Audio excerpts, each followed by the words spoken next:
Hi everybody, and welcome back to Plastic Models by a Regular Dude and part 12 of the Trumpeter 1/35 scale Tiger 1 late project. So here is the finished kit.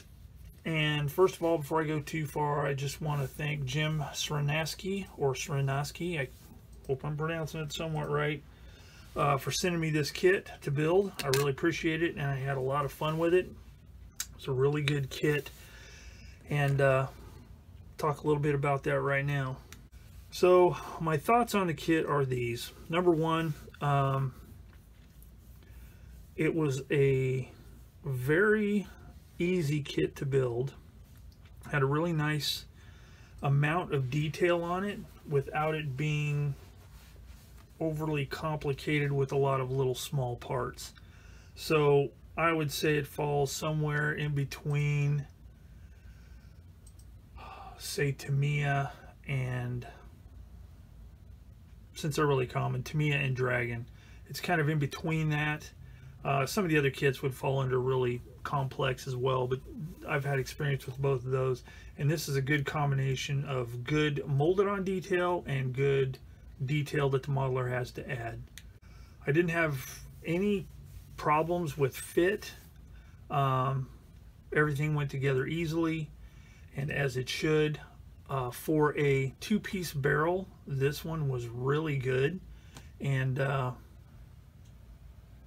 it cleaned up really nicely, fit together really well, was really straight, so there was no problems with that. The one kit part that I didn't use, or kit parts I should say, were the tracks, and that's because there was a ton of them, and there would have been a lot of cleanup. And besides, the kit tracks were regular battle tracks, which are wider than these, which are the transport tracks. As you can see, they don't hang off the edge or extend past the road wheels. I wanted to duplicate Tiger 812 as it might have appeared coming off of a rail car. One thing that I did not do that the real A12 had was a cover for the machine gun, the bow machine gun. There was a canvas cover that was probably made out of the same material as the muzzle cover for the main gun, and it basically fit around the whole ball mount. I don't know if it bolted on or tied on or whatever, but I could not find one of those, and I attempted a couple of times to fabricate one, and wasn't very successful. I probably should have done that before I glued the ball mount in place. If I'd have done that, I might have been able to pull it off, but food for thought for next time. This is the first late version Tiger tank I've built, and only the second 1/35 scale Tiger tank I've built in my entire life, as a matter of fact. Last one I built was in the late 80s, and it was the old Tamiya Tiger 1 early with the motor and remote control with it. So kind of a different type of kit for sure, but this one was really good. I enjoyed it a lot. I used successfully for the first time in a very long time Vallejo Model Air paints, and they worked really well. As a matter of fact, with the exception of the enamel washes and a little bit of oil work, I used all water-based acrylic painting supplies, including the clear coats.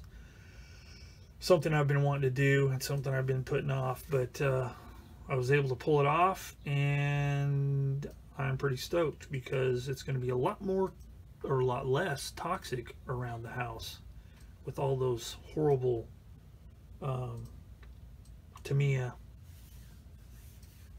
acrylic thinner fumes.